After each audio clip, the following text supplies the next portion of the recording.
Juste avant que la vidéo commence, tu dois absolument savoir que tu peux récupérer une formation gratuite Assure ton bull market comme un pro et en plus de ça un accès VIP au contenu exclusif. Défile dans la description de cette vidéo, clique sur le premier lien juste ici, clique sur obtenir gratuitement, remplis ce formulaire, trade sur notre plateforme partenaire BitGet et obtiens le contenu VIP qui te permettra de trader à mes côtés en suivant mes stratégies et un accès VIP sur mon Discord. Également, tu recevras automatiquement mon top 5 altcoins pour 2024. Tu peux retrouver une vidéo qui t'explique tout dans la description juste ici. Bon visionnage. Bonjour à tous, j'espère que vous allez bien. On se retrouve pour le brief du vendredi 1er mars 2024. On se fera un point Bitcoin, Ethereum, et vous avez choisi en commentaire de faire gagner WorldCoin. Du coup, je remets en jeu Sui contre Atom Cosmos. C'est à vous de choisir en commentaire pour la prochaine analyse. Et on est parti. Alors du coup, le Bitcoin qui est toujours dans sa phase de consolidation qu'on avait identifié hier. Je vais passer en horaire. Juste ici, on avait identifié justement le point bas du range qui était pour moi les 59 000 $, le point haut du range les 64 000 $. Et on est en train de rentrer dans cette phase de consolidation ici. Donc il ne se passera rien tant que le Bitcoin est dans cette phase de conso. Et c'est assez positif pour les alts parce que la baisse de la volatilité du Bitcoin entraîne justement une entrée de capitaux dans les alts et les altcoins peuvent performer un petit peu, donc c'est plutôt positif. Est-ce qu'on a formé un top ici? Pour l'instant, difficile à dire. D'un point de vue technique, non. Je veux dire, sur toute cette tendance haussière ici, non. Maintenant, on se rappelle que c'est la zone dans laquelle il y a une possibilité de former un top. C'est la dernière zone d'intérêt avant d'aller péter la TH, qui sera au-dessus des 70 000 $. Donc ouais, mais pour l'instant je vois pas de top encore ici. Ça se développera, ça mettra du temps. Si on a un top qui est en train de se former, le prix fera probablement de la consolidation, une phase de distribution comme ça et ensuite une réintégration pour inverser la dynamique. Mais est-ce qu'on a ça pour l'instant? Non, donc laissons le prix consolider ou monter, mais en tout cas difficile de dire qu'on a un top ici. Quels sont les niveaux intéressants à surveiller en horaire? Il y avait un niveau intéressant dans cette phase de conso, c'était l'imbalance ici sous les stops qui a bien été déclenché. Tant que cet imbalance est maintenu, on peut estimer qu'on peut essayer de revenir dans le haut du range et pourquoi pas récupérer tous les stops qui s'accumulent au-dessus des 64 300 $. En revanche, si l'imbalance ici cède, donc le niveau des 60 600 $, je pense qu'on va revenir vers les plus bas ici et revenir dans le bas du range, donc direction 59 000, 59 500 $, histoire de retester le bas du range. De toute façon, c'est un range, donc dans tous les cas, il y a de grosses probabilités que le marché aille chercher la borne basse et la borne haute. Là, on est en train de consolider au niveau de la médiane de ce range. Pas plus de choses à dire, honnêtement. Honnêtement, il n'y a pas plus de choses à dire. L'information qu'on a eue ici sur ce gros dump, c'est qu'il y a des institutions qui ont déchargé, parce que ce genre de mouvement, ça se fait pas comme ça. Oui, on essaye de justifier. Non, c'est parce que les gens ont vu qu'ils avaient 0 $ sur... Non, on s'en fout de ce qui s'est passé sur Coinbase. Ici, on sait qu'il y a eu un sell-off assez important. Donc, on sait qu'on arrive dans des zones de vente institutionnelles. Ça ne veut pas dire que le Bitcoin va forcément top ici, mais on sait qu'il y en a, il y a des gars ici qui sont motivés pour vendre beaucoup de Bitcoin, tout simplement. Par exemple, si je viens sur Coinbase, sur le pump, quand on était dans un mouvement d'euphorie assez important de 59 000 à 64 000 $ en une journée, sur Coinbase, c'était full sell. Il y a quelqu'un ici, une entité ou un groupe de whales qui n'ont fait que vendre avec des algorithmes en sell market pour distribuer leur position juste ici. Et là, on voit que c'est encore le cas, ils sont en train de distribuer leur position. Est-ce que ça veut dire que ça va dumper? Pas forcément, parce que chez Binance, eux, ils ont encore la volonté de voir les prix monter. Donc, du côté de Binance, il y a peut-être un objectif à atteindre sur les contrats dérivés. Et tant qu'il ne sera pas atteint, ils vont continuer de pousser le prix. Maintenant, on voit qu'on rentre dans une phase où ça cherche à vendre beaucoup en sell limit. On a repoussé les prix, on vend en sell limit. On repousse le prix, on remet les ordres sell limit. Donc, il y a une volonté de vendre du Bitcoin proche de son ATH. Donc, ça se trouve, le Bitcoin est en train d'entrer dans une phase de distribution, mais on s'en fout parce que tant qu'il consolide, les altcoins vont performer. Et je pense que pour la majorité, vous êtes exposés sur les alts, donc ça vous arrange. Et encore, ça peut être une réaccumulation pour pumper ici. Il faudra voir la résolution de ce range, mais en tout cas pour moi, il n'y a pas encore de signal de top ici. Il n'y a pas trop de quoi s'inquiéter. Juste la localisation est importante sur le Bitcoin. Quand je dis importante, ça veut dire quoi? Ça veut dire que tout simplement, le BTC ici est dans la dernière zone d'intérêt, comme je disais, pour former un top. Également, quand je vois le prix en horaire, je me dis qu'on pourrait faire un setup de continuation, donc ça se verra mieux en H4. Mais c'est simple, consolidation. Ici, tac, tac, tac, tac, tac, tac. Hop, chasse des stops. Et là, on y va. On vient combler les imbalances ici entre 57 200 et 59 000. C'est le dernier dip. Et là, on y va pour péter la TH. Donc on sort un peu ceux qui ont FOMO au top. Ici, là, vous voyez, il y a les stops qui s'accumulent sous les 59 000, la mèche du dip d'il y a 2 jours. Et là, il y a les imbalances, donc continuez de consolider comme ça pour créer un maximum de stops ici, pour aller les déclencher, et ensuite continuer le rallye, puisque ces creux ne servent à rien, car ces creux ne sont pas venus casser de sommet, donc si on les casse, c'est pas très grave, ok. Donc ouais, je pense vraiment qu'on peut partir sur ce schéma, ça se voit un peu mieux en horaire également ici, mais voilà, là on commence à voir une petite mèche ici, une petite mèche ici, une mèche ici, une mèche ici, donc ça commence à en faire des stops pas mal dans cette zone des 58 100 $, 57 200 $. Je pense que si on y vient, ça serait une zone de longue intéressante avec une invalidation si on perd l'imbalance ici pour continuer de pousser. Donc dans l'idée, ce serait quelque chose comme ça. Hop, allez, on peut se protéger au niveau de cette petite mèche ici et par la suite continuer le mouvement et direction la TH, donc les 70 000 $. Ça ferait un trade assez intéressant, il faudrait juste un petit nettoyage et je pense que c'est ce que va tenter de faire le marché potentiellement, car les fundings ont été assez élevés, il y a beaucoup de gens qui sont venus se positionner là sur ce rebond, donc je pense qu'il y a beaucoup de stops et de liquidations qui nous attendent ici, que le marché pourrait aimer déclencher avant de poursuivre son rallye haussier. Pas plus de choses à dire pour BTC. Maintenant, concernant ETH, ici, ETH continue son petit bout de chemin. Pour ma part, ETH, toujours aucun signal de top également. On n'est pas encore venu chercher le niveau des 3580, 590 $. Je pense qu'on va y aller. De toute façon, tant que je ne vois pas de signal de top sur ETH, je pense vraiment qu'on va y aller. Ouais, au final, on est en train de consolider dans l'imbalance. On n'a pas encore réussi à la casser. C'est une question de temps, je pense, avant de la breaker et d'aller chercher la prochaine entre 3580 et 3698 $. Donc pour moi, ETH est toujours positif. Si on regarde le graphique en H4, il n'y a pas de problème non plus. On commence juste à avoir une petite faiblesse au niveau du momentum, où voilà, le breakout précédent a vite été réintégré. Donc il y a eu ici une chasse au stop avec réintégration. Donc là, il y a des gars qui ont été intéressés pour vendre de l'ETH grâce à cette petite zone de liquidité ici. Mais sinon, sans plus, honnêtement... pour moi, ça reste plus ou moins bullish, honnêtement. Sur le dip, on avait laissé traîner des imbalances ici en horaire qu'on est venu combler. Donc les acheteurs ont bien défendu cette zone. Perso, ça me semble mature pour continuer de pousser sur OTH tant qu'on perd pas cette zone. Donc je dirais que tant qu'on perd pas les 3300, je m'attends à ce qu'on puisse pousser plus haut. Si on perd les 3300, je pense qu'on va revenir vers les plus bas de cette petite mèche ici, de ce coup de pression baissier, vers les 3200 $. Mais dans l'idée, je vois pas forcément Ethereum aller beaucoup plus bas que ça, à part si Bitcoin corrige. Donc pour moi, ça me semble être free pour ETH pour continuer son mouvement. Et n'oubliez pas qu'on a bientôt un ETF sur Ethereum. Et donc je pense qu'il y a des insiders qui savent que ça va être accepté et qui sont en train de charger sur Ethereum pour distribuer tout ça beaucoup plus haut, peut-être à 4000, 4500 $ quand les ETF seront approuvés. Et quand on regarde ETH BTC, on est revenu dans une zone intéressante ici. Donc pour moi, c'est peut-être le moment de switcher du BTC en ETH. Alors, j'en avais déjà parlé ici, mais là, c'est encore un moment, je pense. Pourquoi ? Parce que cassure du sommet, juste ici, du sommet descendant, on trace un petit fib, hop, on se rejoint où ? En zone de rechargement, on a comblé les imbalances. Pour moi, tout est OK pour que ETH maintenant performe le BTC. Il faudra aller casser la résistance, mais là, je pense qu'on a un bon endroit pour repartir et reperformer contre le BTC. Donc, je pense que switcher sur l'ETH, ça peut être intéressant. Tout simplement. Avec une invalidation, si on perd ce niveau ici, des 0,0511, ça me paraît être intéressant. Honnêtement. Donc ouais.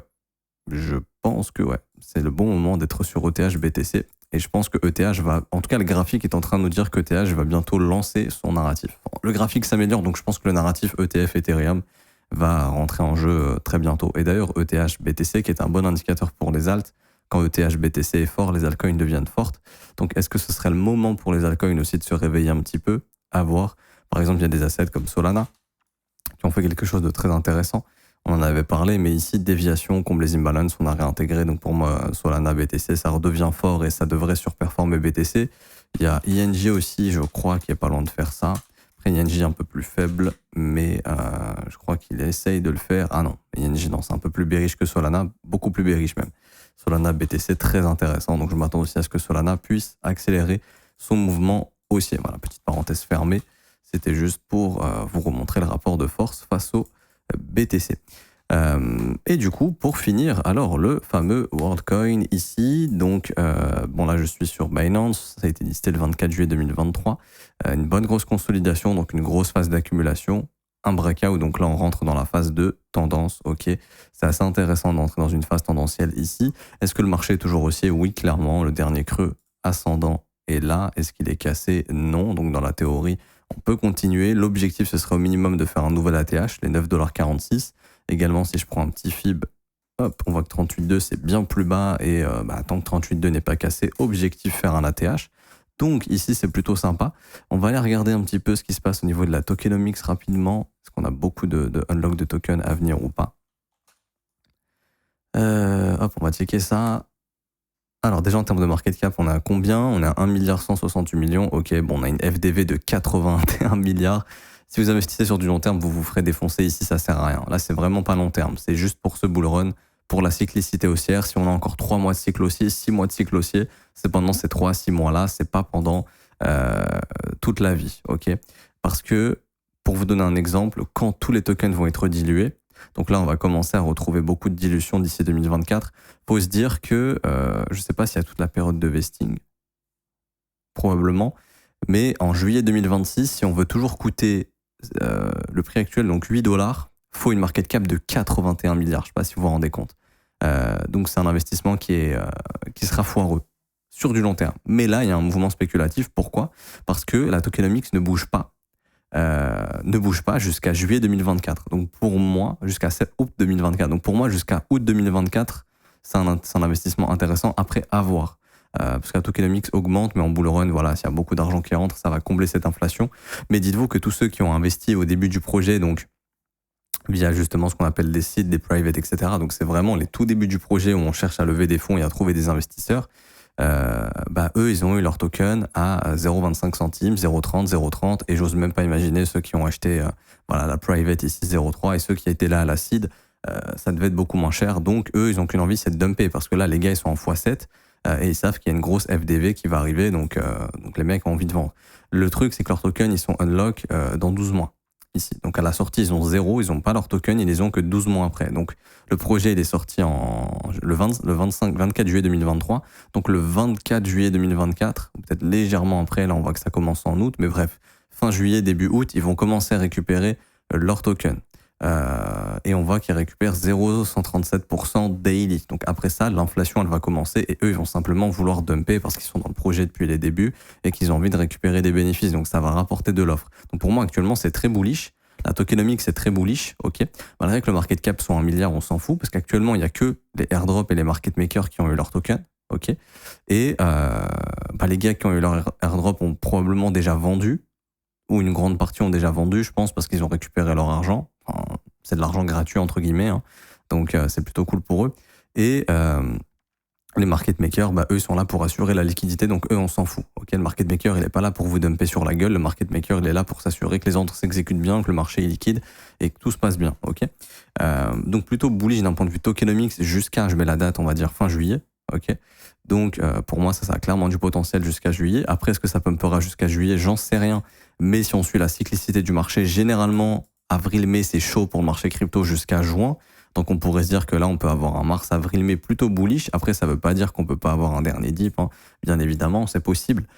Si jamais on a un dip sur le marché crypto, mais ce sera un dip qui sera probablement juste un dip pour faire une poursuite de continuation haussière. Donc les dips sont des opportunités assez intéressantes. Et donc ici sur WorldCoin, personnellement, je m'attends à de l'upside d'un point de vue tokenomics, parce qu'il n'y a pas encore de token débloqué. Les gars du airdrop ont probablement déjà vendu. Je pense qu'on est mature pour continuer le mouvement. Et d'un point de vue technique, oui, on est mature pour continuer le mouvement. Maintenant, quels seraient les objectifs? C'est un peu compliqué, là, d'un point de vue chart. On peut essayer de trouver des objectifs mathématiques, donc tout ce qui va être des targets de continuation. Donc là, je prends ce mouvement, je l'étends et je vais calculer un mouvement d'extension de 100%, donc AB égale CD. J'ai un objectif dans les 11 $, 12 $, donc on va dire les 12 $, on va arrondir. Également, j'ai un objectif ici de cette grosse sortie de W. On va regarder ça tout de suite. 1,914 on consolide. Prochaine étape 3,14, ça serait les 13 $ à peu près. Donc un objectif à 12, un objectif à 13. Un gros objectif, là, si on fait un beau rallye jusqu'aux 20 $ à 24 $, ça serait peut-être l'objectif à venir déclencher pour mai-juin potentiellement. Mais en tout cas, le graphique est toujours haussier. Ce qui serait baissier en revanche, c'est par exemple ici de casser, de réintégrer, de casser, de réintégrer et de finir par casser le dernier creux. Là, on aurait un signal de top et on se mettra à retracer vers ces imbalances entre 3 et 4 $. Mais on est loin de tout ça pour l'instant, ça reste toujours bullish, et donc je m'attends plutôt à de la continuation. Donc voilà les objectifs, 12 $, 13 $, et puis objectif assez sympa dans un second temps, entre 20 $ et 24 $. Ça me paraît pas impossible vu la tokenomics actuelle, vu le peu de jetons qui est disponible. Je pense que c'est facile de pousser le prix. Le peu de demandes suffit à faire monter les prix. Donc ouais. Et je pense qu'il y a pas mal de débutants qui vont se faire avoir malheureusement. On va leur dire oui, ils vont voir oui, ça coûte 20 $, Bitcoin ça coûte 70 000, donc ça peut monter à 300 $ facilement, sauf que pas du tout. Et après à ce moment-là, quand la tokenomics va commencer à réinjecter des tokens, quand les investisseurs qui ont investi dans les premiers rounds, etc., vont récupérer leur liquidité, qu'ils vont se mettre à dump, on va retrouver beaucoup de vendeurs et c'est à ce moment-là où le prix risque de top et se mettre à corriger. Et là où les investisseurs vont se faire avoir. Donc c'est pour ça, soyez plus intelligents qu'eux, regardez bien la tokenomics quand les tokens arrivent et là on voit qu'on a encore du temps, la tendance est haussière, donc pour moi ça peut monter sans problème. Comme on dit, la tendance est notre amie, donc laissons-la se mettre en place et essayons de la trader au mieux. Quand je prends le dernier creux ici, je vois que on a fait un nouveau sommet. Je vois également qu'on est venu dans la zone de rechargement, je pense. Voilà, donc c'est la zone parfaite pour faire de la continuation. La petite imbalance ici a été comblée, donc pour moi tout est ok pour essayer de pousser. Maintenant, il va falloir résoudre ce petit range ici dans lequel on est bloqué. Voilà, une petite cassure haussière et je pense qu'on sera reparti. Surveillez bien le niveau des 6 $, faut pas perdre ce niveau. Je m'arrête ici pour WorldCoin, j'espère que ça vous aura plu. Si c'est le cas, n'hésitez pas à laisser un pouce bleu, à vous abonner si ce n'est pas déjà fait. Également, vous avez une formation gratuite qui vous attend en commentaire pour les débutants qui découvrent la crypto. Vous allez apprendre à acheter et à vendre vos crypto-monnaies, à sécuriser la plateforme sur laquelle vous allez acheter et vendre vos crypto-monnaies. Également, vous allez apprendre à la gestion du risque, comment faire du DCA correctement et je vous donne une stratégie clé en main pour apprendre à rider ce bull run, donc d'où le nom Assure ton bull run comme un pro. C'est le premier lien en commentaire épinglé, obtiens ta formation et accède au VIP gratuitement, vous cliquez dessus, il y a un petit formulaire qui s'ouvre, vous le remplissez, c'est 100% gratuit, il n'y a rien à payer, vous suivez les étapes en 2 minutes, c'est fait. Et pour ceux par la suite qui veulent avoir accès au VIP, c'est gratuit également, il n'y a rien à payer, c'est la deuxième vidéo en commentaire épinglé, je vous explique tout et en l'espace de quelques minutes, vous aurez tout compris et vous allez savoir comment accéder au VIP. Pour ceux qui veulent nous rejoindre dans l'école, ça par contre c'est un abonnement qui est payant, ça commence à partir de 49 € par mois, c'est sans engagement, vous pouvez annuler le renouvellement quand vous le souhaitez. Pour ceux qui veulent savoir ce que c'est l'école, c'est simplement une formation qui vous est offerte dès que vous rejoignez l'école de 19 h, donc cours vidéo, écrit, exercice, examen, quiz, on apprend tout sur l'analyse technique, l'order flow, l'analyse fondamentale, la psychologie des marchés, créer votre propre plan et développer vos propres stratégies. Également, vous allez avoir accès au brief quotidien tous les jours, que ce soit en direct ou en rediffusion. C'est vous qui décidez si vous n'êtes pas là pendant le direct. Ça commence tous les matins à partir de 7 h heure de France et ça se termine aux alentours des 8 h, 8 h 30. On parle des marchés, on analyse les marchés ensemble, on voit des opportunités ensemble. Je réponds à vos questions. Je vous aide dans la gestion du risque et si vous avez n'importe quelle question, j'y réponds. Et l'objectif, c'est vraiment de rider ce bull run ensemble et de trouver des opportunités ensemble. Le lien est en commentaire épinglé si vous souhaitez nous rejoindre. Donc c'est le 4e lien, rejoindre l'école, école.doltetron.fzo.com. C'est également dans la description. Vous avez aussi des abonnements 3 mois, 6 mois et 12 mois qui ont des réductions. N'hésitez pas à en profiter tant que c'est le cas. Je m'arrête ici. On se retrouve demain pour une nouvelle vidéo. Je vais sortir un nouveau concept et dimanche aussi une nouvelle vidéo. J'allais oublier de vous en parler, mais je pense que ça va vous faire plaisir. Je vous spoil pas, mais c'est une nouvelle série que je lance qui sera disponible le dimanche. Donc comme ça, il y aura une vidéo tous les jours. Bon week-end, on se retrouve demain et à dimanche pour la prochaine vidéo et le nouveau concept. Ciao, ciao.